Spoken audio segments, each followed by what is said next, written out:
do is I'll edit it shorter. But you kind of, you know who you sound like, and I don't want you to get mad at me.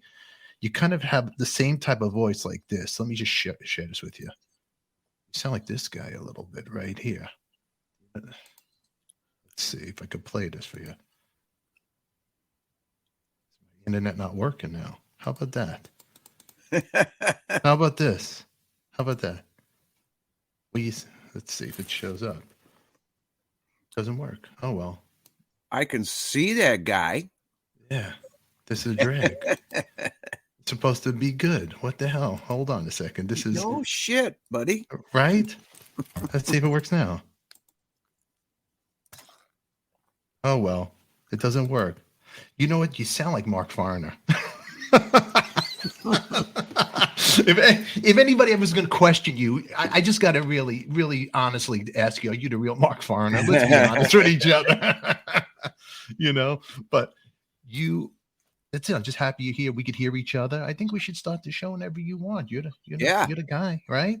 Right? You're the guy, ladies and gentlemen, in the house, in the hot seat today. The guy in the hot seat. Guy, what can I say? Sold out Shea Stadium Fest and any bands. More the Beatles, 30 million records sold worldwide. I'm hyper. I'm crazy. I'm like Casey Kasem, America's top 10. ADIKA Live with the legend right here. And you know what?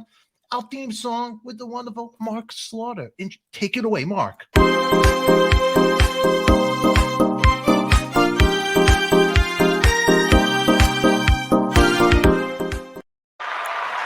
You're here, production, professional. Yeah, man. The legend. You got to be professional, brother. You know what? You got to live up to it. You got to live up to that stuff. Its presentation is everything. It's like going to a supermarket. You want the lights to look right. You want everything to sound right. Yeah. And that's shit. It. No. Oh my man, thank you for coming back, man. You know, thank you. To be back with you, Stefan. Good. Yeah, always good to have you here. Last time you were here, you know, we did the interview with a friend of ours who did the intro, Mark Slaughter. Rumor has it you've been doing some stuff with him. Yes, been working with him. You know, he's gone, and then I'm gone, and we're always on the phone. Well, when are you going to be? Okay, let's do it then. So I finally, what was it, about 3 weeks ago or so, I finally got when he was going to be home and I was going to be home, and we converged in Slaughterhouse Studios, and we advanced in our musical endeavors. And you know, him and I are both we're set on what's inside of us as being the true shit, and it's love. It's all about love. The music's got to be about love. And even if you're, you know, like sometimes I get to feeling sorry for myself going, man, if those guys would have just, no, you know, and Slaughter will say something. And he'll go, now remember, yes, I am who I am. And I am who my songs say I am, ADIKA.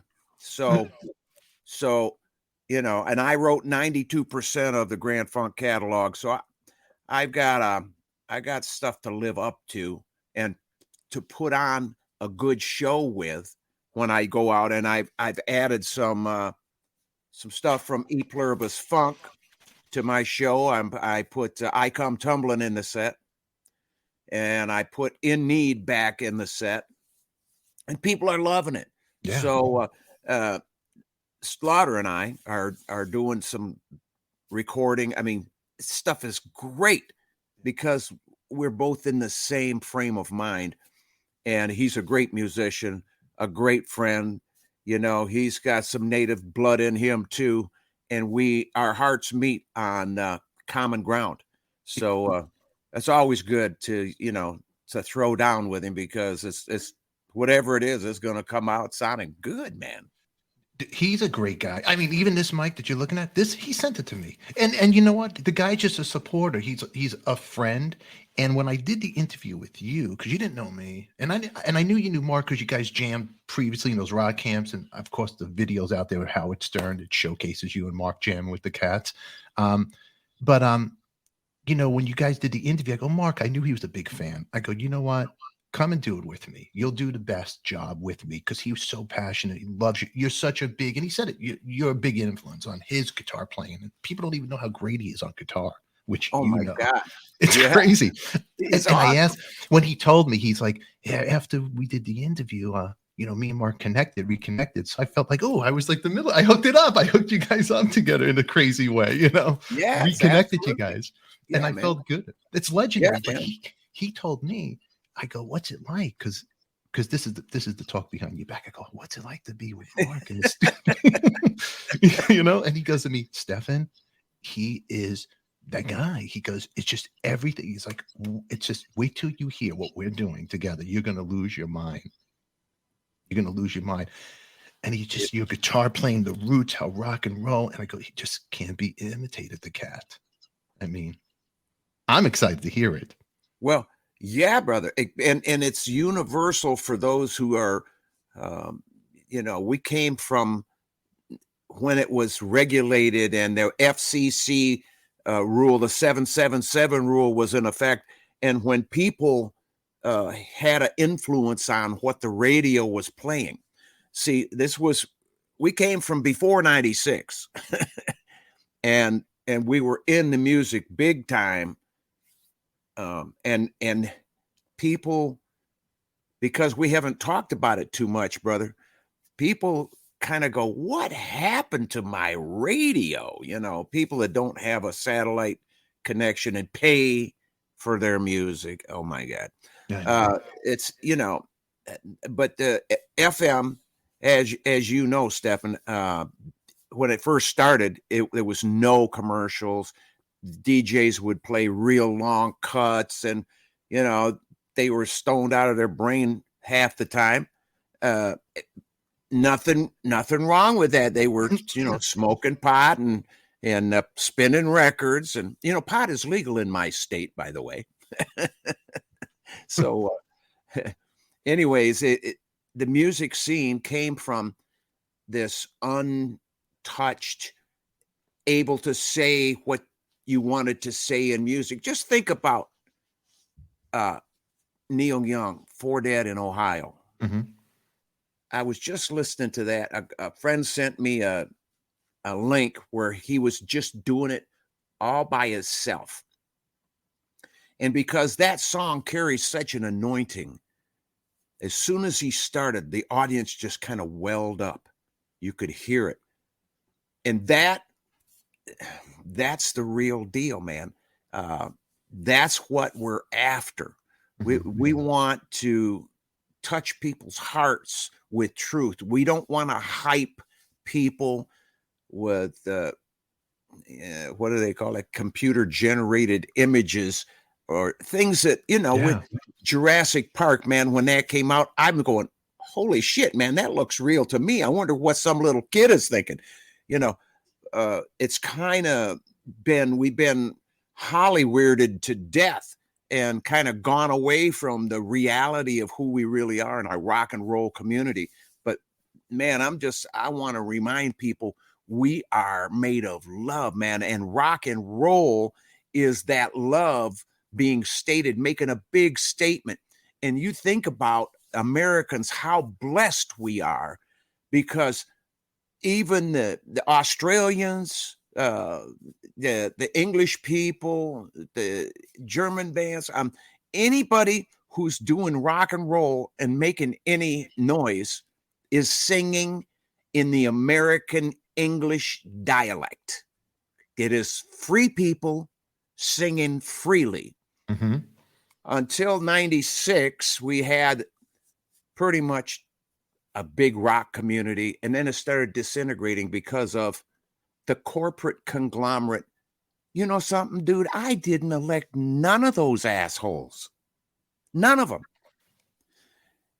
And they program. They sit over in New York City and they program for 5,800 stations across the nation. They don't have a clue to the likes and dislikes of the different rock communities around our country. Yeah. It's kind of like we lost touch in that respect. But I want to wake people up, just the same as Mark Slaughter. We want to wake people up to the love that's still in our community. We still are a community because we still are a free people in spite of the horse shit that has been televised and broadcast and generated by some computer to put fear and to put everybody in this, oh my God, forget about, oh my God. It is us, the republic for which we stand. The republic is made from love. God is love. I rest my case. You rest your case. I mean, amen. You know what? The audience, the people speak loud. They hear you, Mark. They hear you. They hear you. You know what? We see what you're doing, smiling, saying, speaking the truth. We've been so crazy these past 2 years, and there's some good things that worked out with the heebie-jeebie world. I met a guy like Mark. I meet a guy like you. I meet some good people. But the business, the music business, it's gotten so watered down, and it's been always the bullshit and people screwing you. But now you got people in it that don't know the history. They don't even know the history, where it comes from.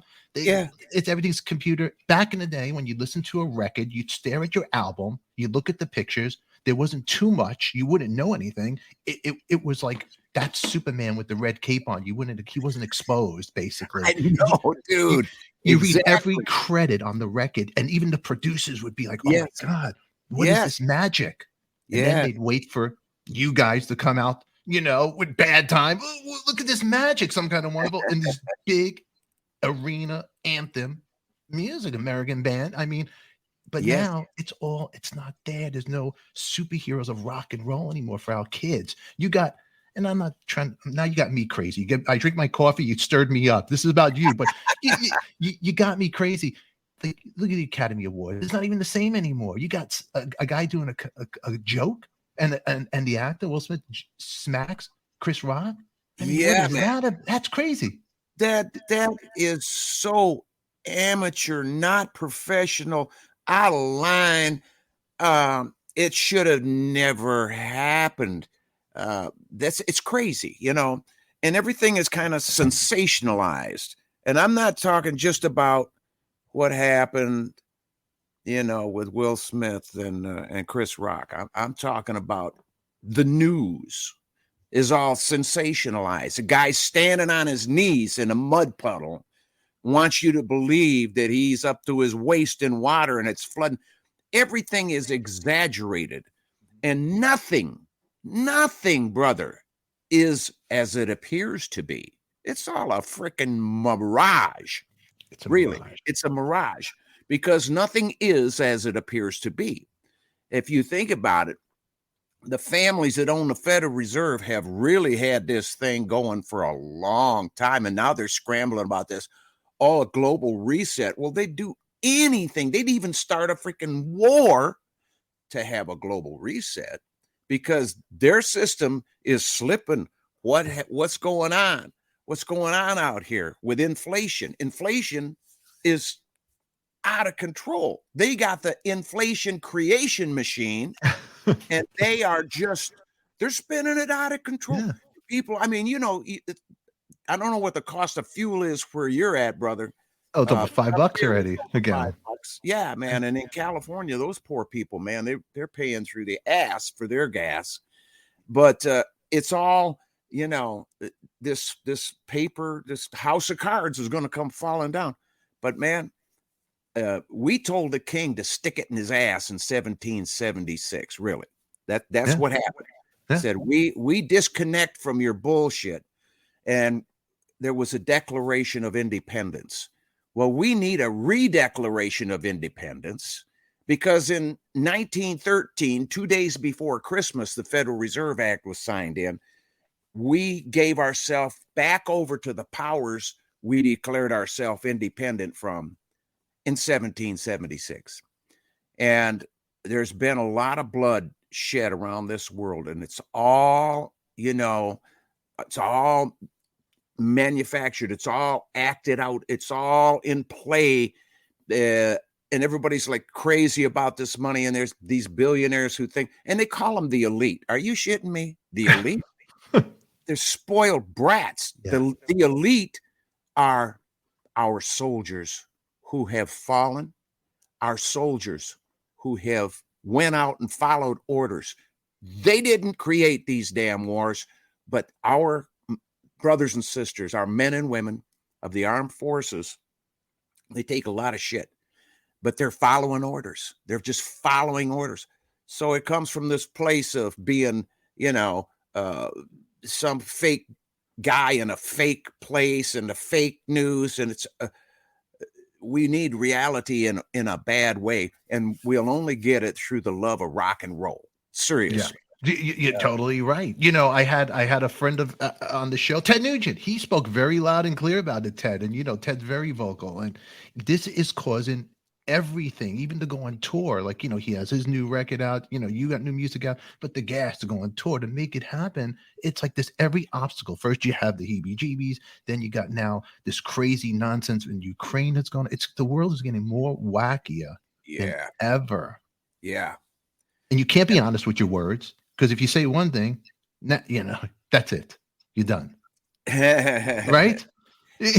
Yeah, I hear you. You got to watch what you say in certain places, but we can't be so afraid to speak that we miss the opportunity. It's going to take some balls to stand up and say, this is who we are.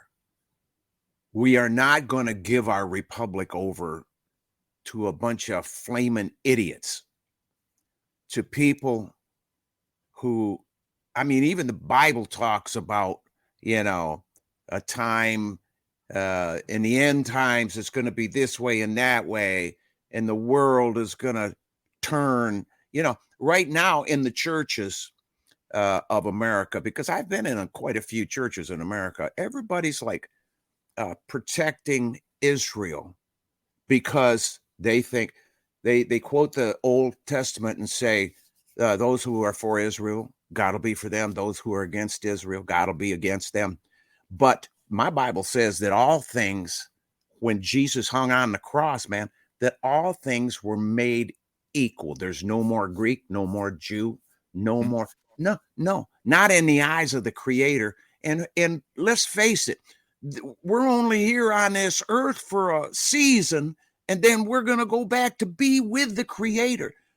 It's like they've bent us with their Hollywood and all of this imagined, really had our imaginations going.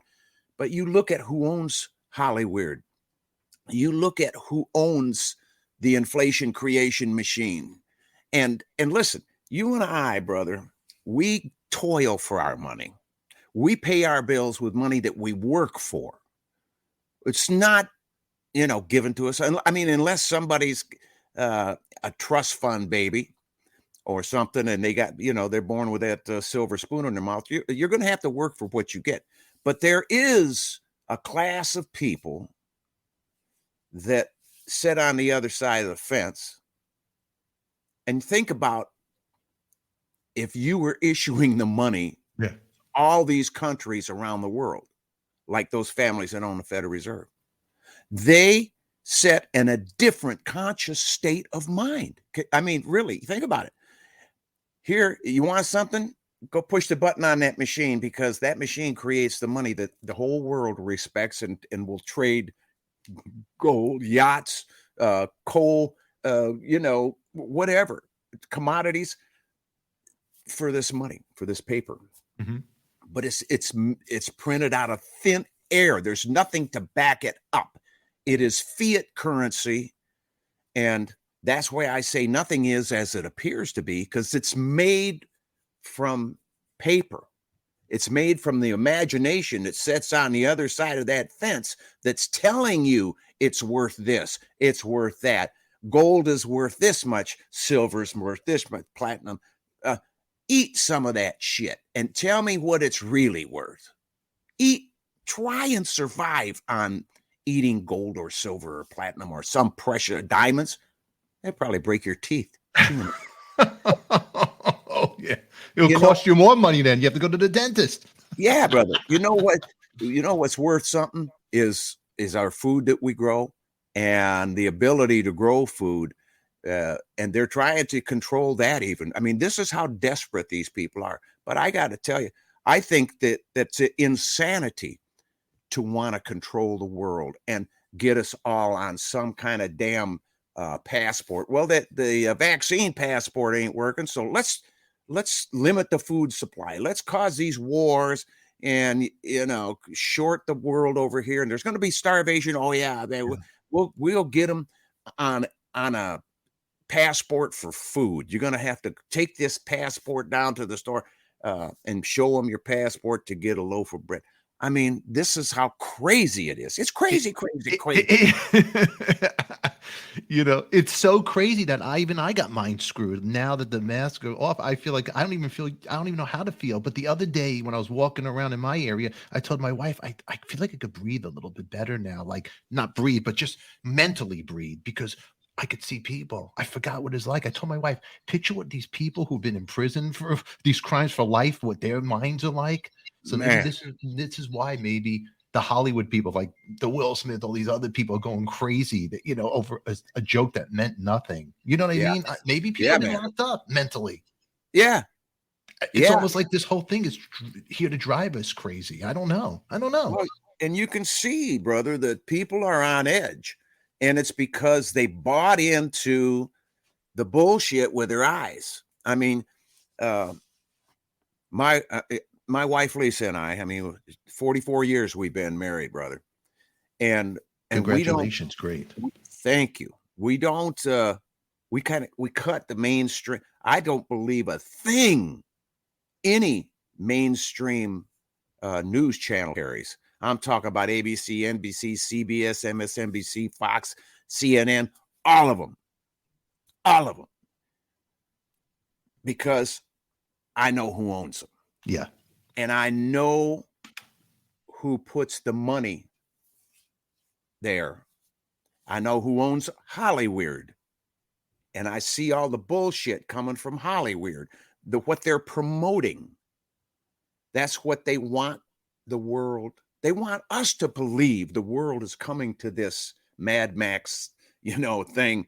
And there's going to be a zombie eclipse and all this shit. That's bullshit. It comes from the mind of insanity. Those people who are on the other side of the fence are insane with the lust for power. It's not about money when you own the machine. It's about this lust for power, and it's insane. It's just it's beyond anything that you and I would even ever lend our minds to imagine. Mm-hmm. But it's gone. I mean, it's gone like a turkey through the corn a day before Thanksgiving. Gone. Yeah, it is. It is. Oh my God. But having a conversation like you and I are having right now, it mentally is like, this is the best therapy for me. I tell my wife, talking to some people I just met, interviews, I feel like I'm more connected with the people I'm meeting now than the people have been my friends for years. It's the weirdest thing. Amen, brother. Yeah, man. Isn't it weird? It's crazy. This, you know, that's the only thing good. You know, especially you being you, this artist, this creative guy, you can't let it rob the music in you, what you bring out, the joy. Oh, no. Can't. Yeah. That's God-given. And it's God-given. And it's God-given. And those people on the other side of the fence don't want us believing in God. They want to be the God. That's why it's a setup like this. Mm-hmm. That's why the Bible says in the end times, it's all going to be about all mammon, money. That people are going to be grubbing for money. And if you ain't got this money to buy your shit, then, you know, too bad for you. But that's so crazy, man. There's enough dirt and there's enough seeds to feed the world, seriously, and enough love and understanding and enough education, if we wanted to, if that was our desire, and if that was, you know, coming from the top, the world wouldn't be the way it is right now. Yeah. It's just kind of in free fall, like the stock market. It's in free fall. It is, holy shit, man. And what's that stock market based on? The debt. Oh my God. They want you in debt. Well, yeah, exactly, because they could control your ass. But debt consciousness is up to each individual who has the understanding that love doesn't want us in debt.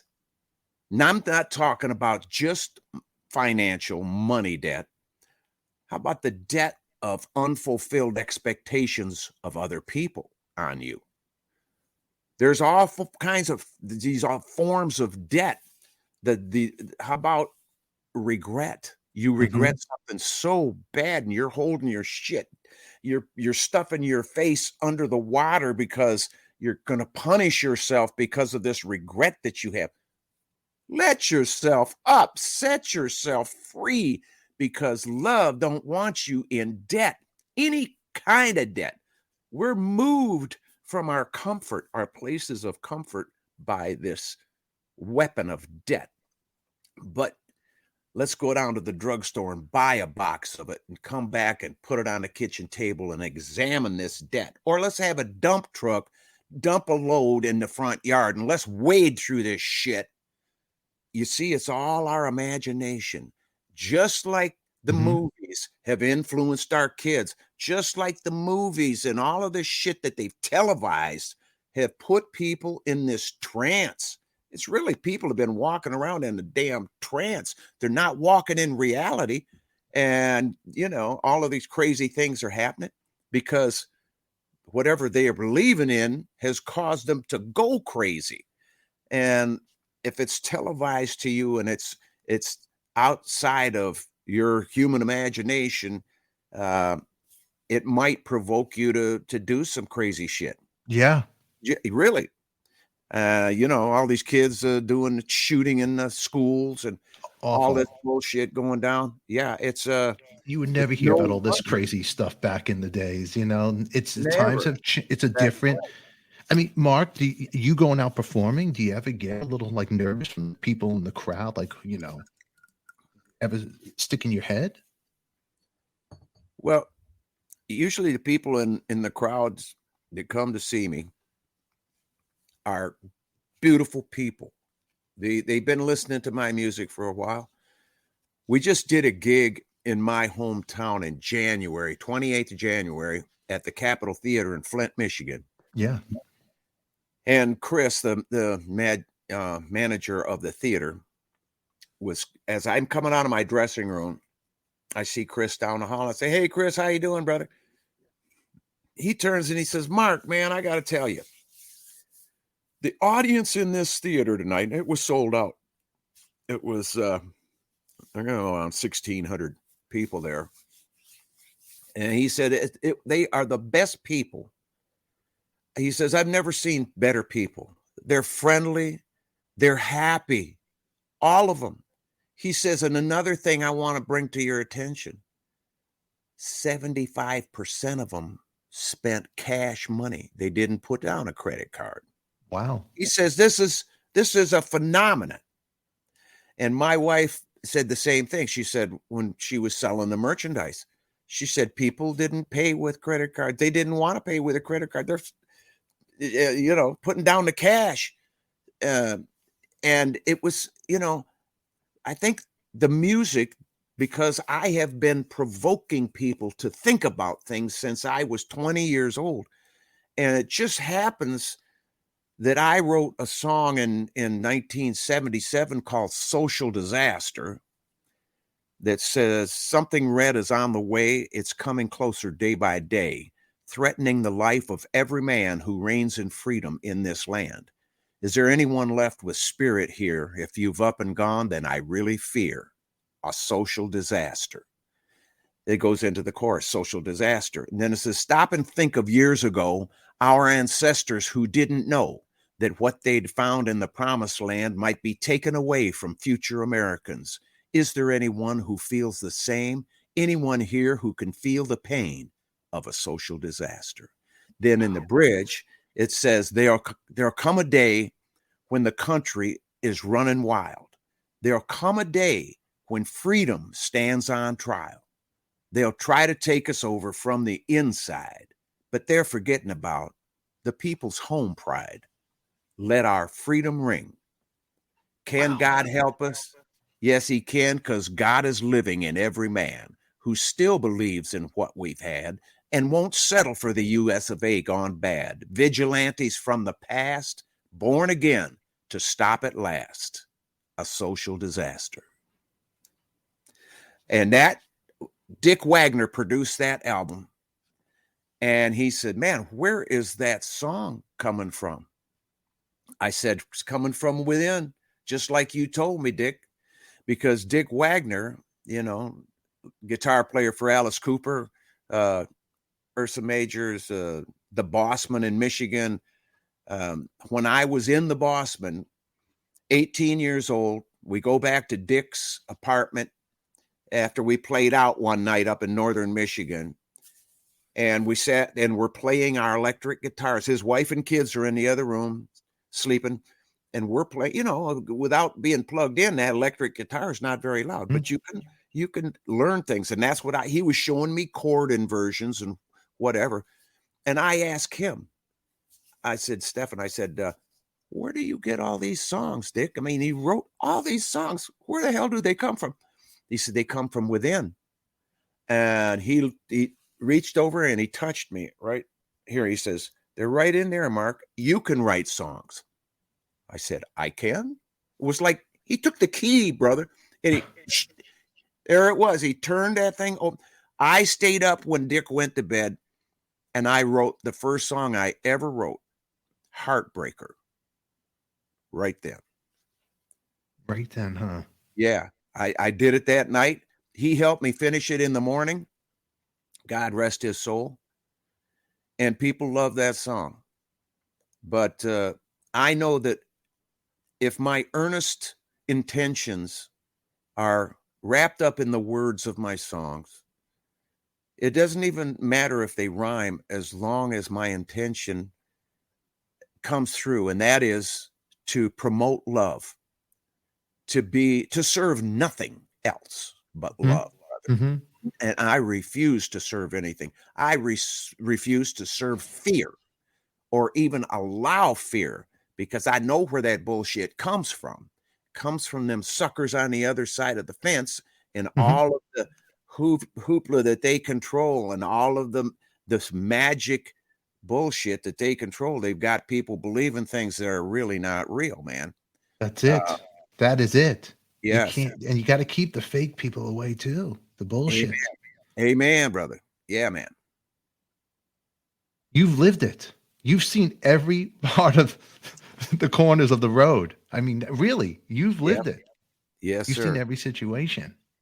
I thank God that I've been able to stay sane through it all and learn the lessons. Even, you know, like when Hendrix, when we were out on, I think it was Staten Island, this pop festival. Staten Island. I grew up not too far from that area.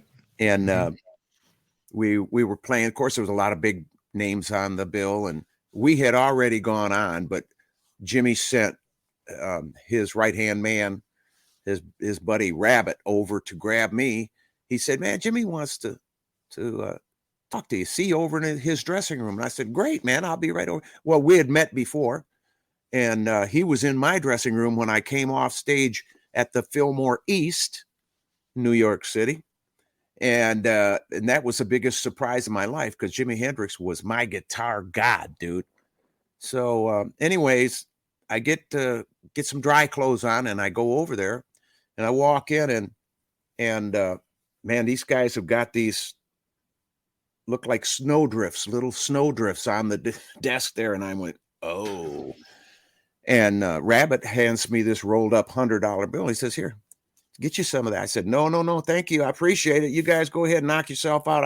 I've never done anything. I don't do that kind of stuff. And Jimmy looks at me, and Stefan, he says, you know, I wouldn't give you anything that would hurt you. And I look at him. I had just got done hugging this guy. He's my guitar god. And I go, well, just give me a little tiny little bit to see what it tastes like. You know, I don't want to do nothing like you guys are gonna, you know, do that stuff.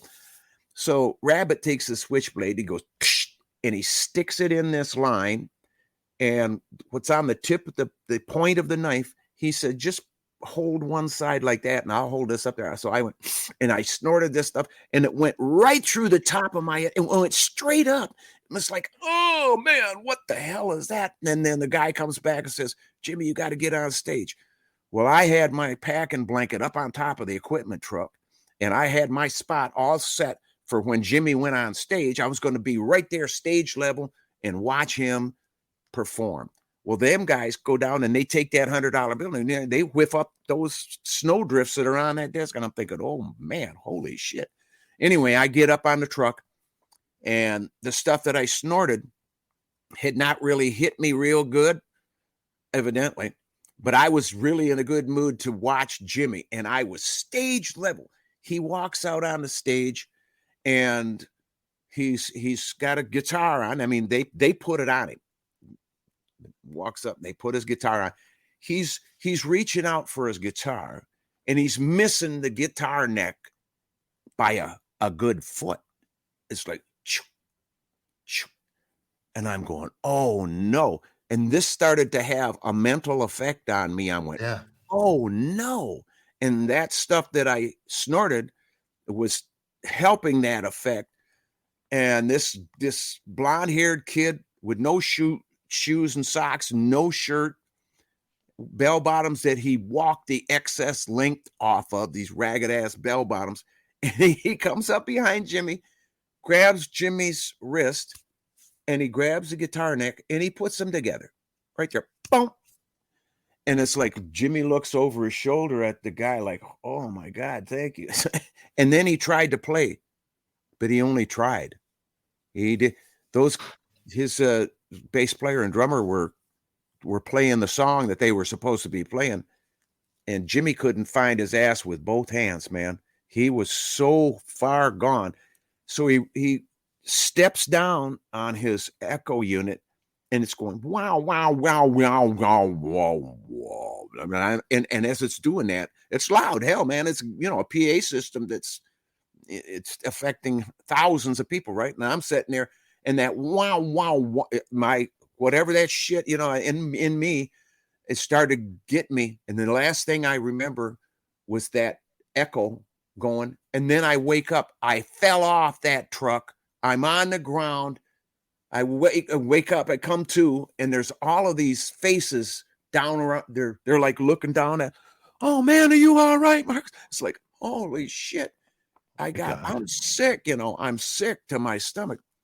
To come to find out, it was a cross between heroin and cocaine. It was a mix of that I took that little, and that was the first and last, but it was because my guitar hero said, Mark, you know, I wouldn't give you anything that would hurt you. And dude, this is going on in our world. There's young kids that's got somebody going, you know, I wouldn't give you anything that would hurt you. Holy shit. Then they're hooked. They're hooked. Then they want more. Then they felt so good because it got them out of the debt consciousness that they're in. This drug freed them up. Now they want more. You see, it's a vicious cycle. And even a friend of mine in the CIA told me that the CIA was in business to ensure that enough drugs got into our inner cities in America to take us down. That's what the CIA is in business for, he says to me. So I'm just passing this forward. Maybe it's giving somebody some pieces to the puzzle. Maybe it's giving those listeners and those who watch this video podcast. Fingers crossed. I mean, we just lost Taylor Hawkins. I mean, the stuff is coming, you know, you don't know they're mixing. First of all, drugs are no good, but then you don't know what you just said. It's here to destroy us. Taylor Hawkins of the Foo Fighters just was on tour, right? Three Wow. kids, wife, family, father figure. You have to ask yourself, he had a coma. In the past, he had a situation, went into a coma way back. But you think as a father, if you walked into a room, what would you do if you saw your children doing this? So now here he is. So I don't know the details of it, but he's in out of the country in Colombia. Maybe the champagne, he had a feeling good, the crowd, it all got to your head. Maybe he had his Jimi Hendrix moment. Maybe somebody said, I won't hurt you. Supposedly he called for an ambulance because he felt it. Oh, There was no turning back. And what happened yeah. now? His kids lost a father. His wife lost a husband. The band lost a friend. I mean, is there any, like, your words can help. I mean, I'm sure a guy like Taylor or whoever these musicians are out there, they grew up listening to, they respect you. I know Mark Slaughter does. I know I do. You lived it. You've been there. So whatever words you can do, I mean, what do you say on that situation if somebody needs the help? I mean, what do you do? Yeah. Well, it's got to be an example. And as long as we're pointing to the problem and we're truthful and we don't have anything to gain by this except for when you actually give from your heart.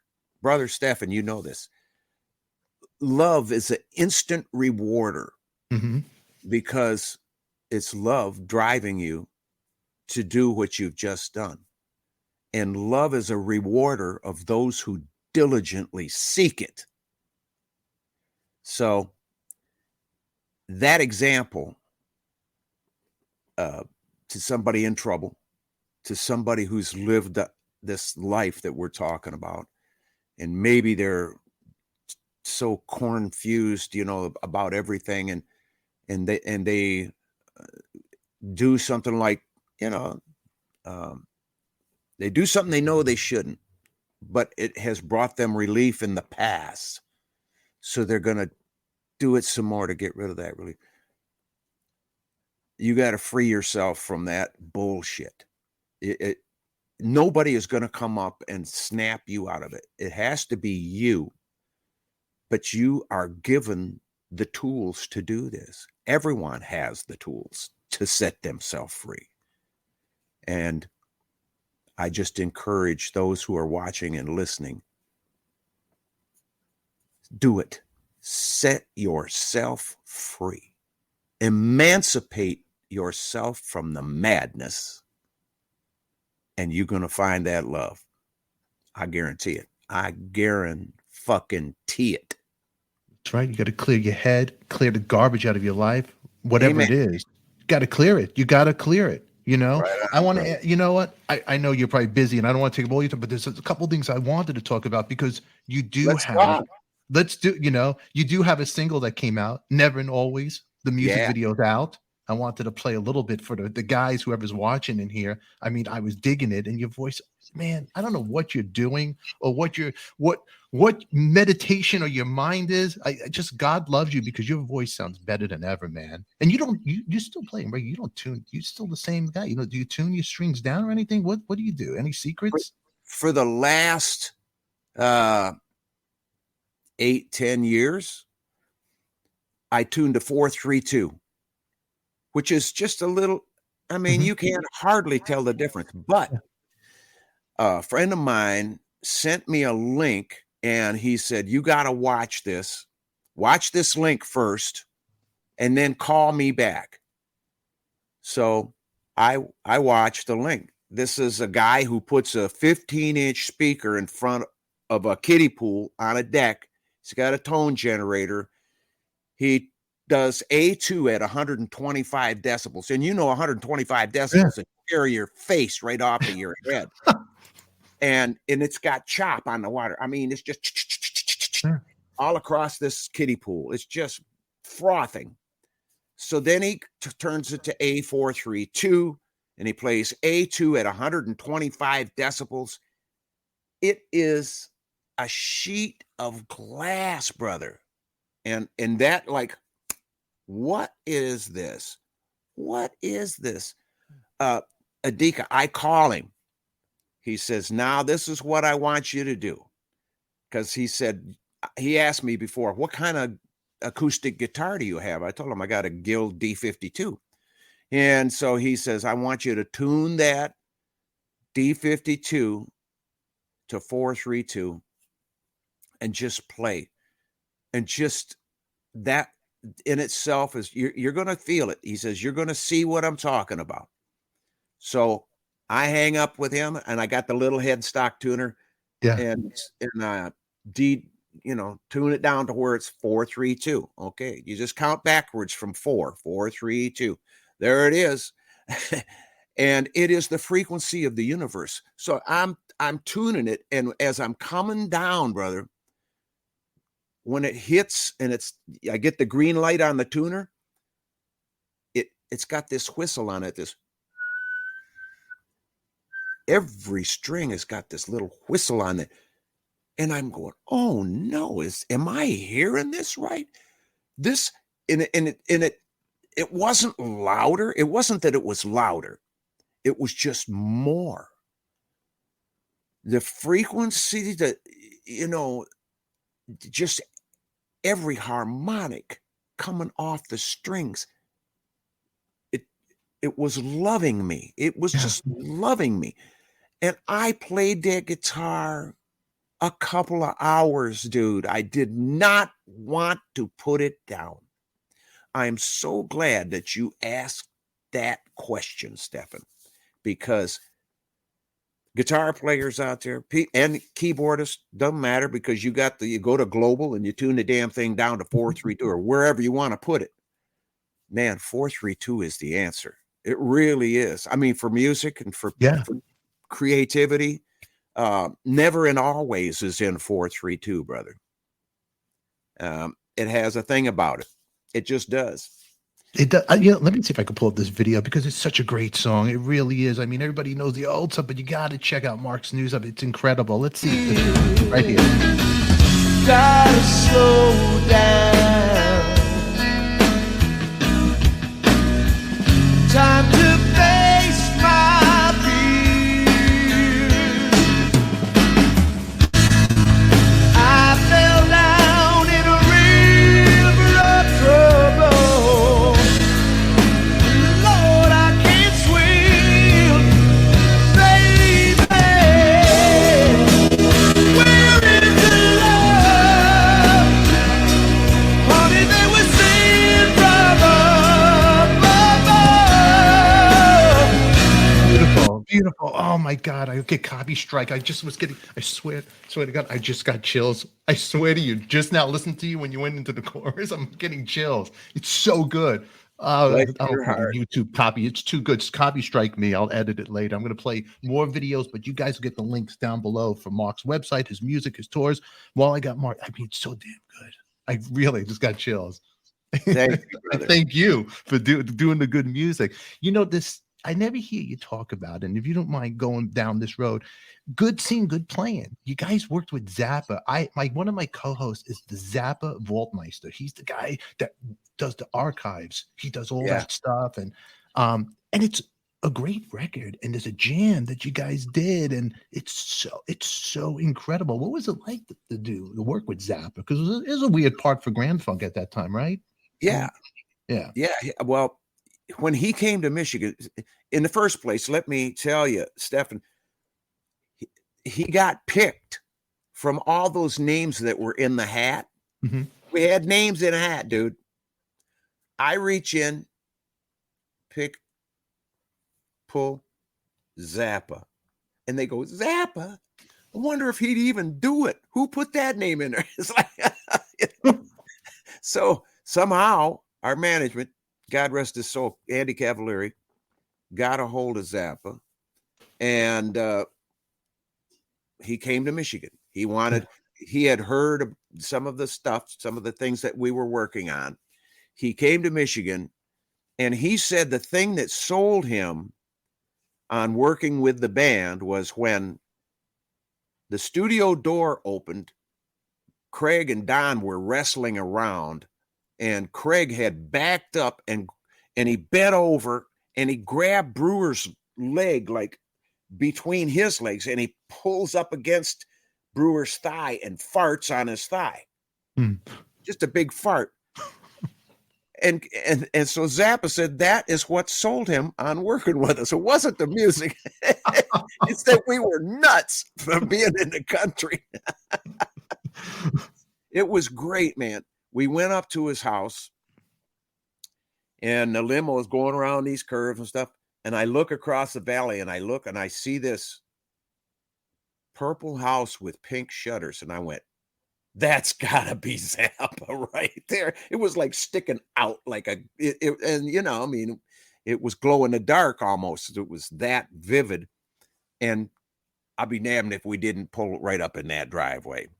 So we get out, and he's showing us things. And this is back, 76. Yeah. It was the big screen. There was no such thing as a big screen TV back then, but he had all these little TVs in his living room wall, a bazillion little TVs that played one image. I mean, it was like having a big screen.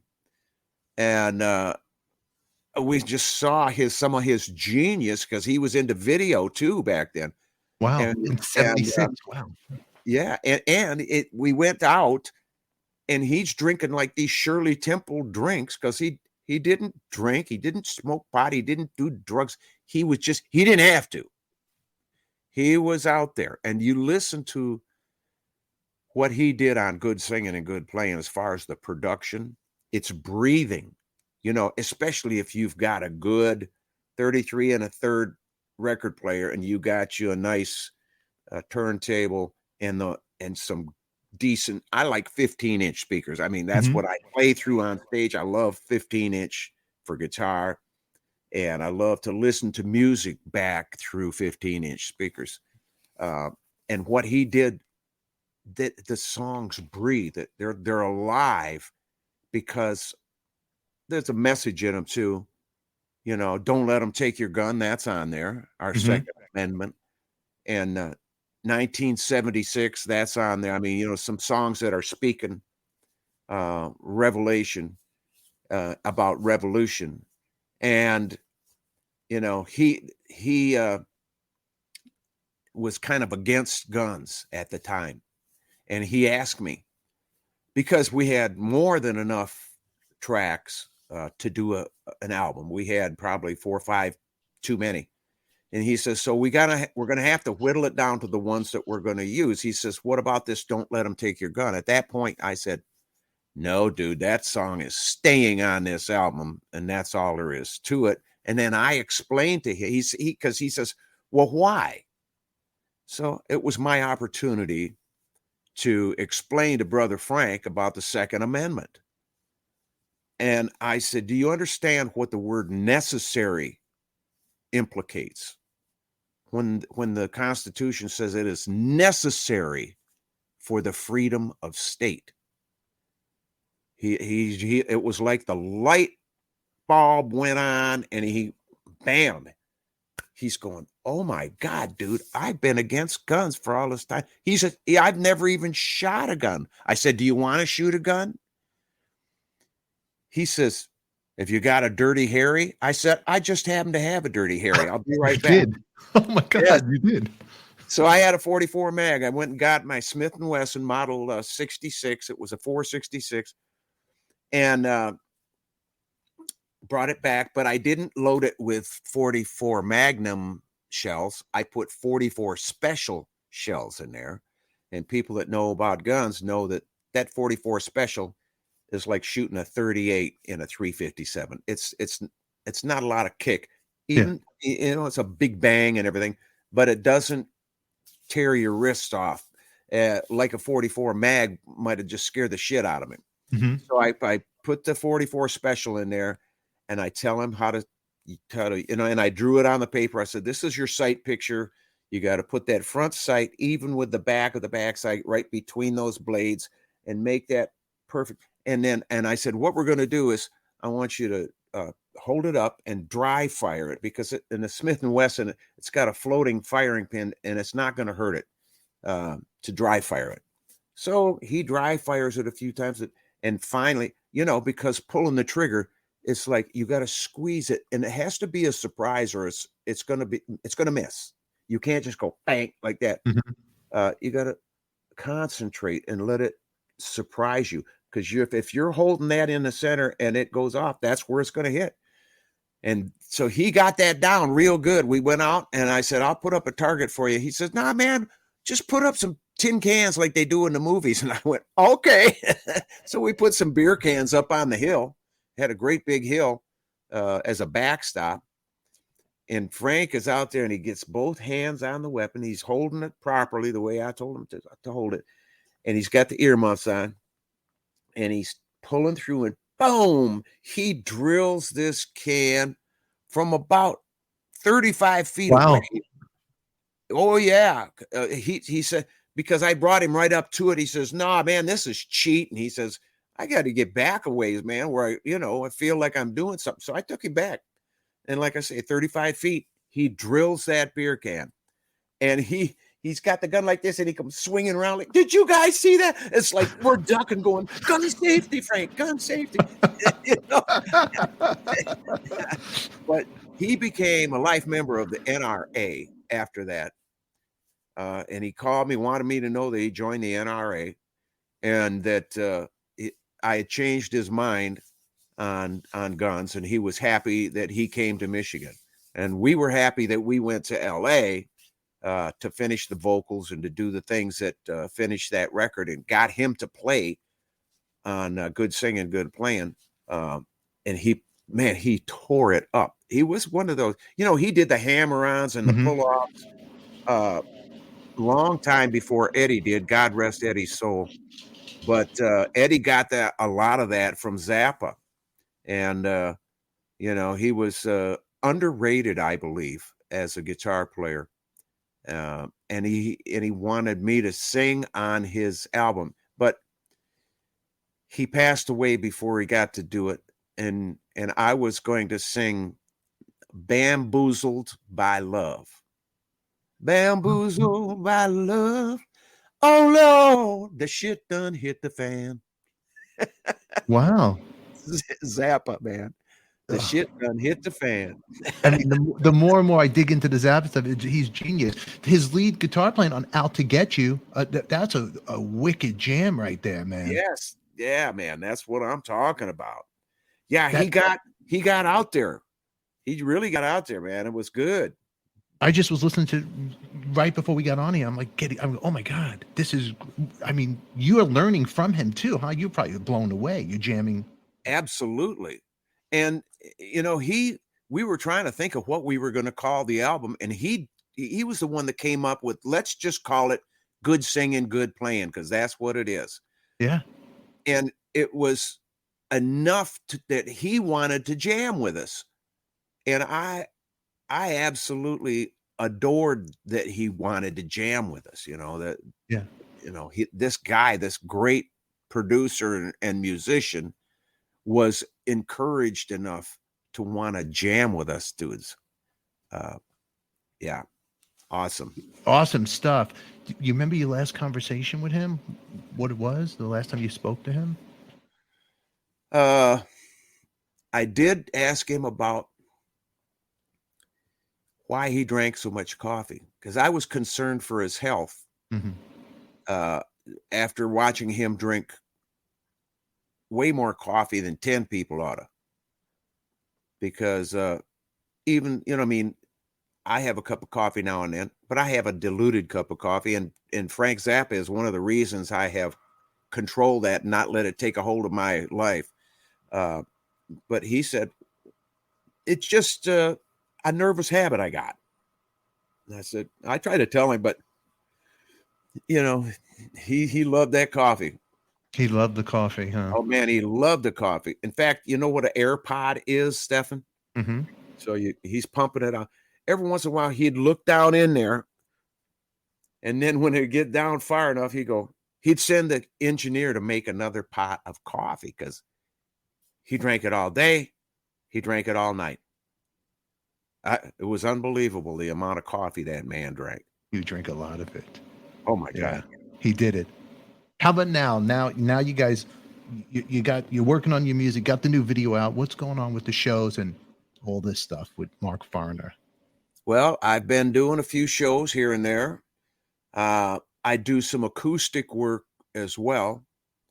Do some acoustic shows. We're going to play in Curtis, Michigan, which is in the Upper Peninsula, this summer, and I think it's the 4th of July up there.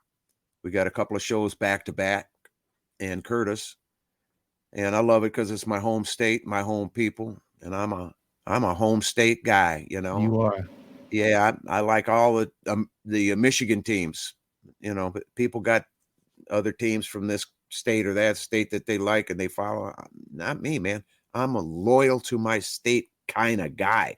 I'm still driving American-made cars. I got a Sierra with a Duramax 2012, made in Flint, Michigan, and I drive a Yukon, a GMC Yukon, made in Arlington, Texas, and I can't let go of it. You can't let go. Huh? Hope.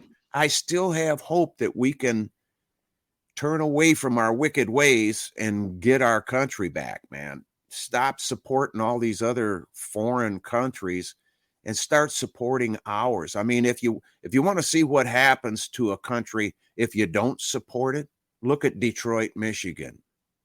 Look at Flint, Michigan, Pontiac, all the satellite cities that were making parts for GM and Ford and Chrysler.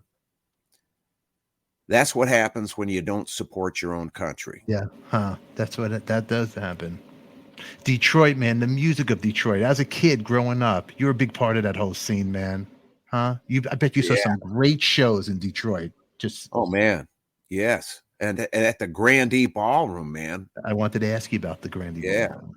And seeing the Who there. Oh my God, dude. What type of place? Tell the people, maybe you could share just a little vision, give them a vision of what that place is all about. Well, the Grandee was, I think it was an old church. It was huge, though. It was, in Detroit. The steps, I remember those steps, Stefan, because we carried a B3 organ up those steps into the front door of the Grandee. Oh my God. How many people? 4 guys. My 4 guys to carry a B3 up them steps. But we did it and played there. But this is back when they had the light show they had some oil and some food coloring. They had these rear projection TV, projectors. And they'd slosh the stuff around, and these people are in there going, stoned out of their brains watching. It was love power, man. It was so much love power that I was influenced to put, these, they're like daisies and thing. You put them in your bathtub to keep from slipping and busting your ass. I know the stickers. Yes. Yeah, man. I put them on my 65 Pontiac on all over the fenders, and we called it the flower power car. I had love beads, man. If I would have fell in the lake, I would drown from all them love beads I had on. You're the love man of Detroit. God, yeah, man. But that was the Detroit music scene was awesome, and MC5. We had, of course, the Rationals back then. Bob Seger, God, and Glenn Fry from the Eagles. He was Michigander. Alice Cooper, a lot of great musicians. Mitch Ryder at the Detroit Wheels. I mean, he was like the king, huh? Back then, Mitch, right? Oh yeah, absolutely. Devil with the red dress, blue dress. Devil with the blue dress on. Oh my God. Yeah, because Ted Nugent told me that's when he saw his guitar player with the guitar. He goes, I got to get that guitar, Yeah, man. Absolutely. Great. And Jimmy McCarty. Oh, forget Jimmy about McCarty, it. Yeah. What a guitar player. Wow. What an influence on a lot of people. Yeah, really and incredible.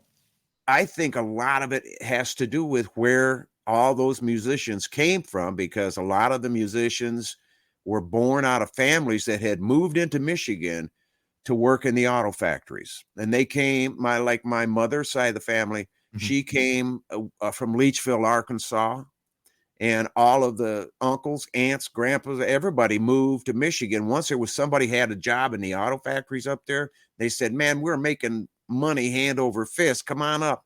And so people from Mississippi, Georgia, from Louisiana, a lot of people from Texas moved into Michigan. And we had a lot of the diversity in the playing, and everybody brought their instruments with them. And, I mean, even on every Sunday, it was either at my mother's house or my Aunt Dorothy's house, there'd be a jam session, and everybody would bring their instruments, fiddles, banjos, guitars. My dad blew sax and played guitar, and all the women sang like angels, dude. It sounded so wonderful. And it was, kind of bluegrass stuff and some old standards that, from the time period. But that influence, it was North meets South, dude. It was, a wonderful marriage of relationship. And this is where all that great music came from. It was a peaceful adventure, man. And Nobody was divided. Yeah, man. And you can hear it in all the music that came from Michigan.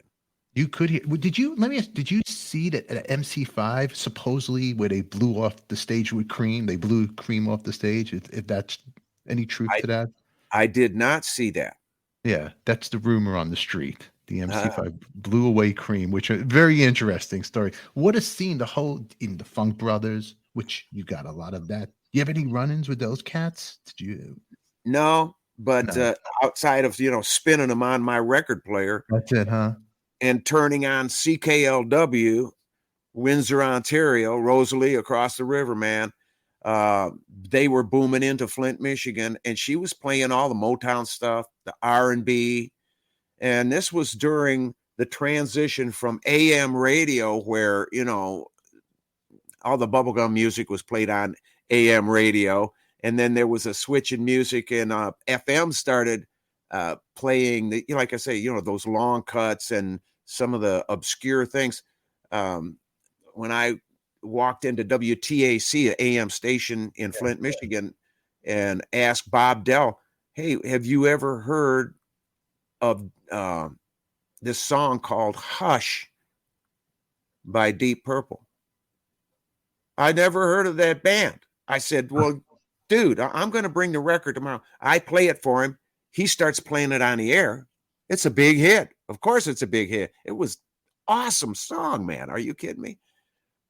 Awesome. And so, yeah. And so we transferred from AM to FM. We got introduced to some of the English music, but I have to remind the watchers and listeners that no matter where it's from, it's in American English, because we are the last bastion of hope for that freedom. And free people talk like this, not like this. Okay. That's it.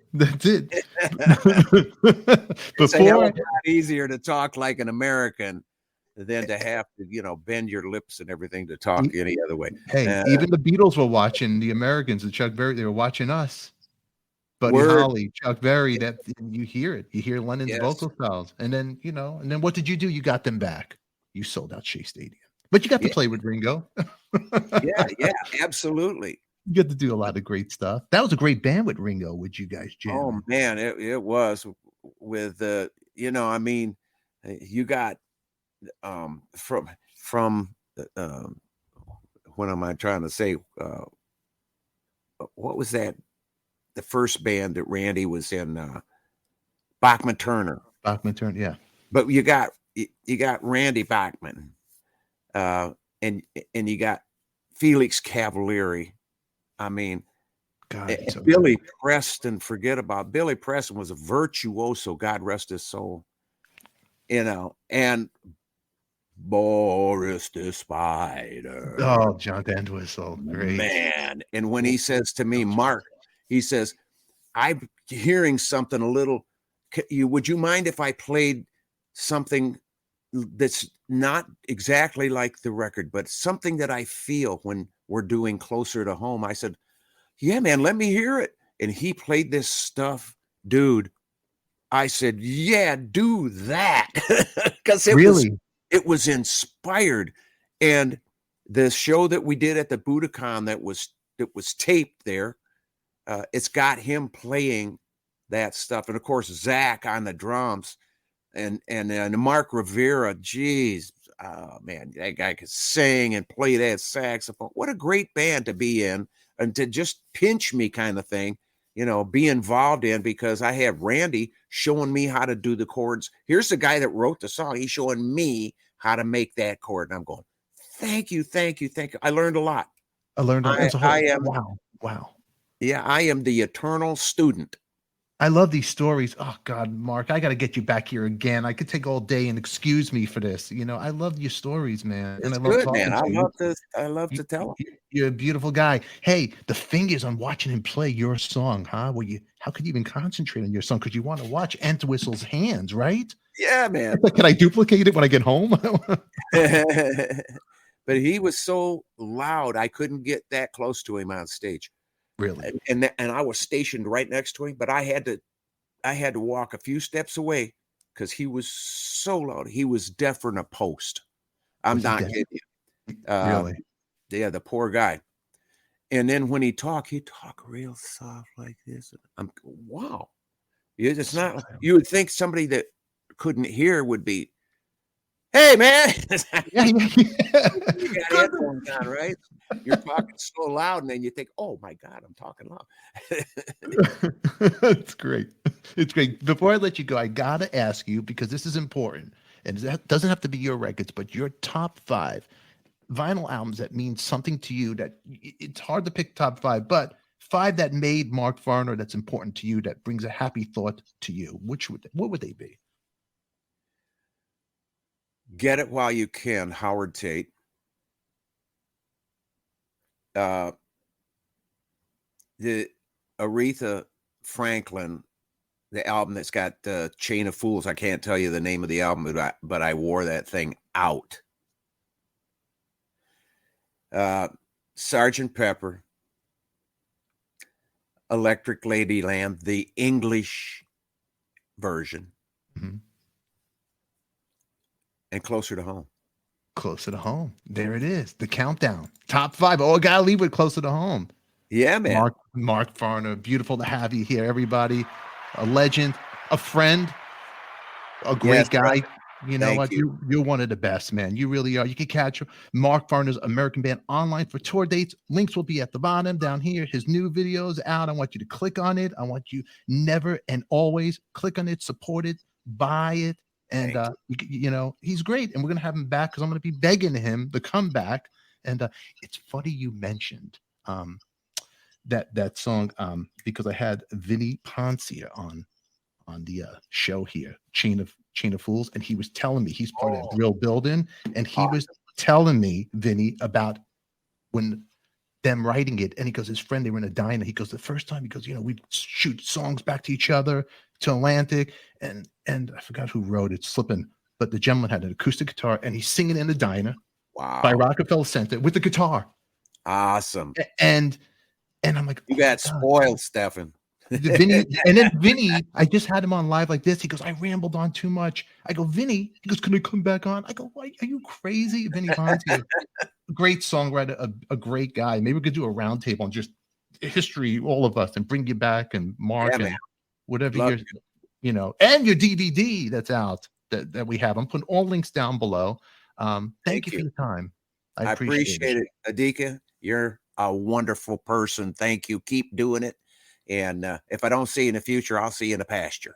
Yeah, we're going to see each other because I'm going to be coming to your show and banging on your door, making you sign my records. All right, my friend? I will let you out of here. Yeah, man. We'll speak soon. Much love to you. And you, brother. Hey, congratulations on 45 plus years being married, your wife and you. That's a good thing. For you kids out there, thanks. Take some notes from this cat right here. You know what? He's been around the block a couple of times, and he's all full of love. You're a good man, Mr. Mark Farner. I'll let you go. God bless you. Thank you, God brother. bless you, buddy. Bye. Bye for now.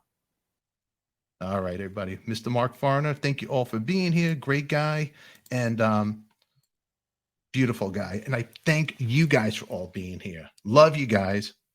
And we're going to get out of here. But until then, I'm going to do a couple of intros over here. And let's see if I could get it together because I got the clothes on. So bear with me over here. All righty. Let's do this rap over here. All righty.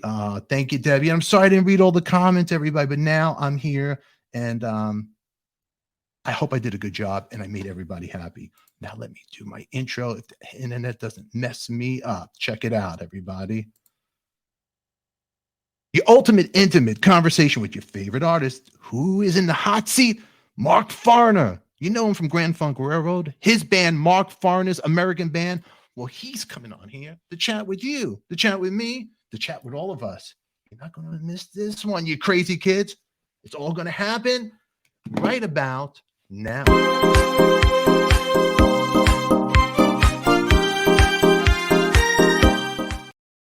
All righty. Okay, now let me do another one over here.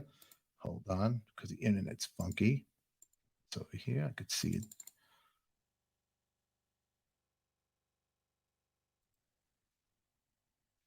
Fix this one. 3, 2, 1. Everybody.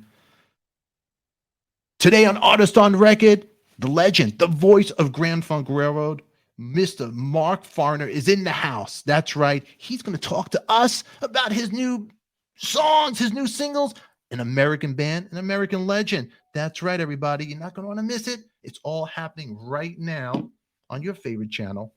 All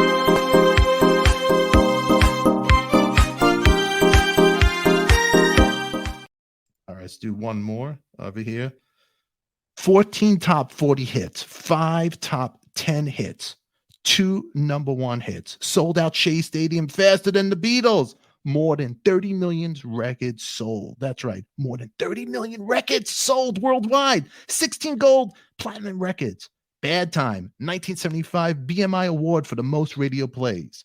The legendary All-American frontman and guitarist Mark Farner. He was the engine that pulled the original Grand Funk Railroad to over 30 million records sold. Well, now you can catch him here on Artist on Record, your ultimate intimate conversation with your favorite artist. And that's all starting now. Don't touch that dial.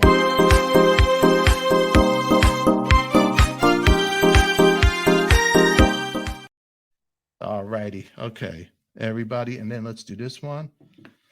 That was Mark Farner. I want to thank you for being in here. And I want to thank Mark Farner for taking up our day with some beautiful stories. Let's do that. 3, 2, 1. That was Mark Farner. If you want to see more of this episode, click on that box right there. But until then, you crazy kids, we're going to see you later. And remember, it's only rock and roll, and we like it.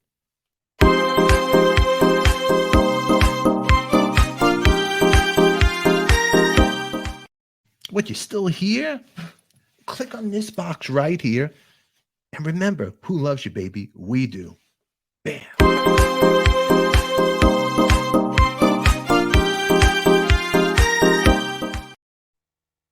That was Mark Farner, and you can catch more of this episode. Just click on the box right here. Now get out of here, you crazy kids.